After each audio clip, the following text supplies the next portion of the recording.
Assalamualaikum warahmatullahi wabarakatuh. Saya Meila Sari dengan NIM 1808056031, jurusan Pendidikan Matematika Fakultas Sains dan Teknologi Universitas Islam Negeri Walu Songo Semarang. Di sini saya akan men-share hasil sedikit pemahaman saya dari jurnal internasional yang berjudul Valuation of Variable Long-Term Care Annuity with Grant Lifetime Withdrawal and Limited Hospitalization Coverage Benefits and Two Investment Funds, untuk memenuhi salah satu tugas mandiri dalam mata kuliah Matematika Keuangan dengan dosen pengampu Ibu Yolanda. Penulis dari jurnal ini sendiri adalah Zahra Mozafi dan Amir T. Payendah yang berasal dari Syahid Baisti University yang terbit 9 Juli 2001. Bagian jurnal ini sendiri terdiri dari abstrak, kemudian pengantar, yang kedua spesifikasi produk, yang ketiga representasi teoritis produk, yang keempat penjelasan data, kemudian yang kelima hasil numerik, yang keenam kesimpulan dan saran. Kemudian abstrak sendiri ini berisi penuaan penduduk di satu sisi dan meningkatnya pengeluaran untuk pelayanan medis melalui pengembangan teknologi, sehingga menciptakan sejumlah masalah bagi industri asuransi dan telah mengubahnya menjadi salah satu bidang yang paling beresiko, sehingga kita membutuhkan produk yang inovatif, sehingga penulis ini mengusulkan produk anuitas variabel baru yang mencakup manfaat dari penarikan seumur hidup, manfaat pilihan, cakupan perawatan jangka panjang, dan cakupan perawatan rumah sakit yang terbatas. Kemudian algoritma Monte Carlo ini digunakan untuk menghitung nilai yang adil dalam produk dan studi numerik telah dilakukan untuk menggambarkan kemampuan produk ini. Kemudian untuk pengantarnya sendiri, meningkatnya kesadaran akan risiko umur panjang dan peningkatan teknologi medis adalah dua alasan penting mengapa produk asuransi kesehatan semakin populer dan semakin diminati.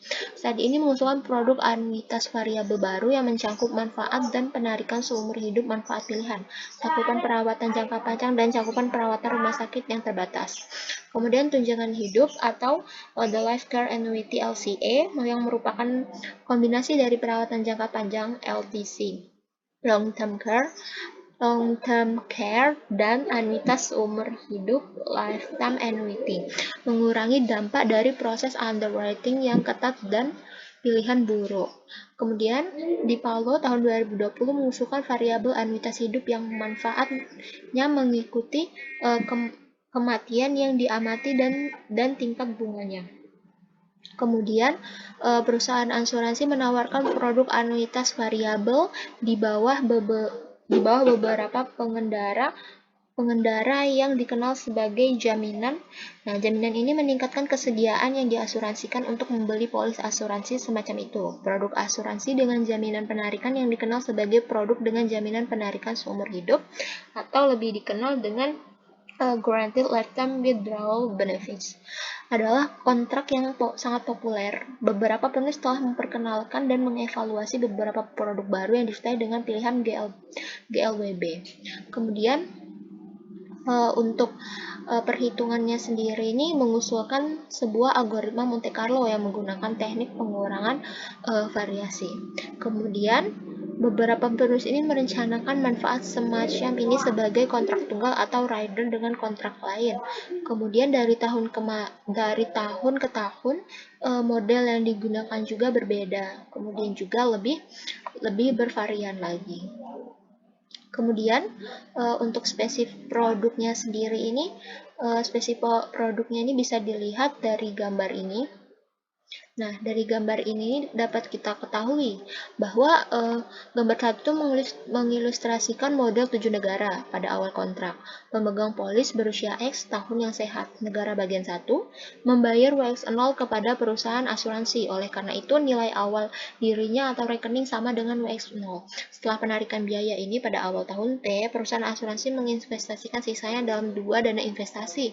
Selain itu, diasumsikan bahwa delta pemeringkat dari jumlah itu diinvestasikan dalam 2 dana berisiko dengan tingkat pengembalian RT pada waktunya itu T, dan sisanya yaitu 1 dikurang delta persentil diinvestasikan dalam dana bebas risiko dengan suku bunga tetap I Kewajiban kebijakan tersebut telah ditarik oleh penarikan para pimpinan dan membayar kembali kepada pemegang polis pada awal T. Kemudian beberapa asumsi model berikut ini, yaitu SBXT,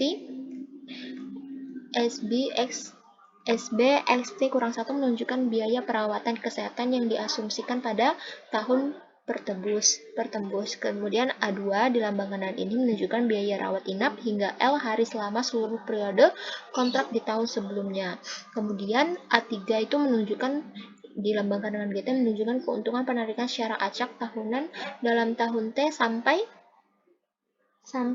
beta WX0. Beta anggota 01.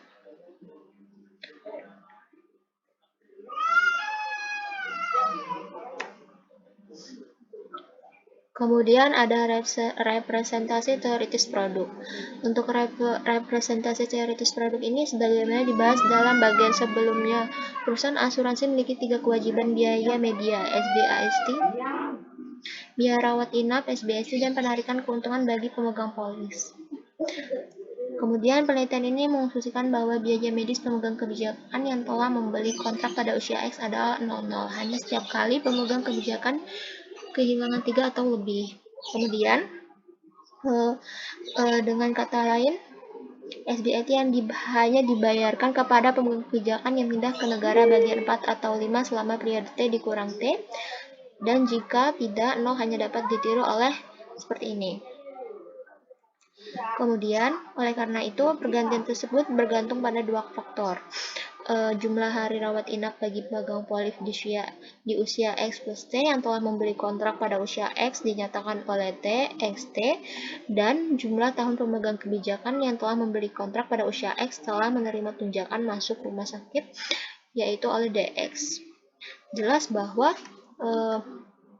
pemodelan rawat inap TXD dan manfaatization DX adalah langkah pertama untuk menentukan biaya rawat inap. Kemudian, hari rawat inap bagi pemegang kebijakan di tahun T adalah dituliskan seperti ini. Selanjutnya, untuk manfaat dari cakupan instansi ditentukan sebagai berikut. Dituliskan seperti ini.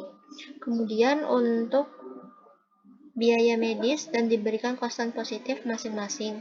Lalu SBAT bisa dirumuskan oleh ini. Seperti ini. Kemudian, mengingat pembahasan telah dipertimbangkan untuk jumlah hari rawat inap untuk produk yang dibutuhkan di bagian 2, dua produk yang berbeda dapat dirancang untuk mempertimbangkan fitur ini. Sehingga kita mempunyai produk yaitu produk 1 dan produk 2 untuk lebih melihat hasil dari produk anuitas baru ini. Untuk produk 1 sendiri itu adalah seperti ini, seorang pemegang polis dan seterusnya, dan ini produk 2-nya. Nah, untuk penjelasan datanya yaitu karena memecahkan 2 persamaan 8 dan persamaan 10 sangat memakan waktu dan rumit, algoritma Monte Carlo ini digunakan untuk menghitung nilai yang wajar dari produk-produk ini. Algoritma 1 mewakili algoritma simulasi dalam studi saat ini untuk A replikasi waktu. Untuk studi simulasi, asumsikan bahwa jumlah replikasi sama dengan A 10.000. Pembayaran tetap untuk hari rawat inap adalah sama dengan B sama dengan 2000. Biaya manajemen adalah sama dengan M sama dengan 300. Dua konstan adalah sama dengan C 0,06 dan seterusnya. Beta 0,02. Biaya jaminan sama dengan A sama dengan alfa sama dengan 0,08 dan tingkat inflasi untuk biaya medis dan rumah sakit sama dengan Pi 0,05 dan seterusnya.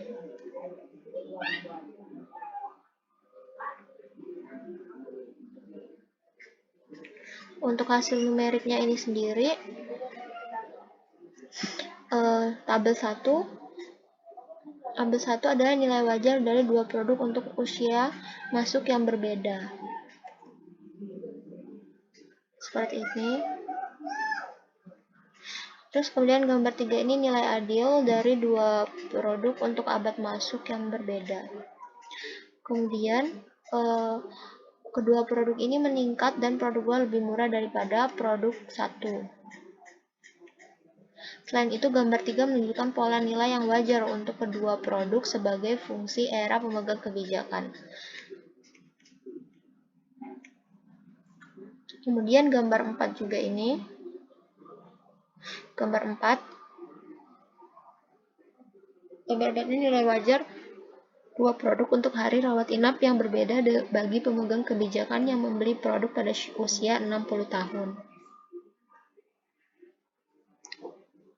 Kemudian kita berlanjut kepada tabel 2. Tabel 2 yaitu nilai wajar dari dua produk untuk tingkat penarikan keuntungan yang berbeda. Beta setiap usia masuk adalah 60. Koefisiennya beta dengan tingkat penarikan keuntungan. Seperti ini. Kemudian untuk tabel 3-nya nilai wajar dari dua produk delta yang berbeda dengan setiap usia masuk adalah 60. Sehingga tabel 2 menunjukkan efek dari koefisien beta, dimanfaatkan penarikan, nilai yang wajar dari produk, dan memverifikasi antisipasi data.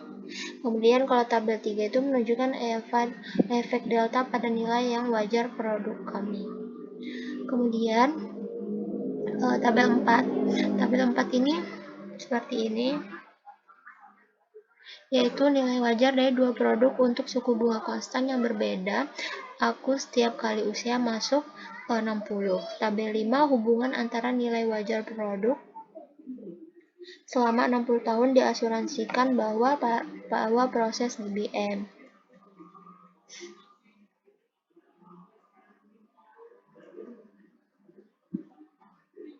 Sehingga tabel 5 ini menunjukkan efek. Tabel 5 ini menunjukkan efek tersebut. Sehingga kesimpulan dan sarannya ini adalah studi yang sekarang diusulkan dan mengevaluasi dua produk baru, yaitu produk anuitas variabel yang telah disertai dengan jaminan perawatan jangka panjang dan jaminan masuk rumah sakit dan jaminan penarikan manfaat seumur hidup. Pada awal setiap produk, pemegangan kebijakan berusia X tahun membayar jumlah total WX 0 dan perusahaan asuransi berinvestasi dalam dua dana, investasi dengan suku bunga yang acak dan konstan. Setelah menarik biaya dari perusahaan asuransi, pemegang polis menerima manfaat seperti jaminan biaya medis yang konstan, jaminan biaya masuk rumah sakit yang terbatas, dan tunjangan penarikan secara acak sebagaimana disebutkan sebelum. Semua ciri produk ini serupa kecuali kadarnya. Sehingga produk-produk ini mungkin menyediakan solusi yang lebih komprehensif untuk masalah penuaan penduduk yang menantang. Sehingga pembatasan biaya kesehatan BT dapat disingkirkan dalam studi ini. Penelitian ini berikutnya berasumsi bahwa usia pasien dan waktu ia mengacu untuk menerima layanan medis efektif pada biaya kesehatan rata-rata, dan telah menyarankan model stokastik untuk biaya kesehatan yang diharapkan. Oleh karena itu, mengingat model ini, biaya kesehatan dapat diperkirakan lebih akurat dan produk asuransi kesehatan akan dirancang dengan lebih tepat. Sekian presentasi dari saya, semoga bermanfaat. Terima kasih. Wassalamualaikum warahmatullahi wabarakatuh.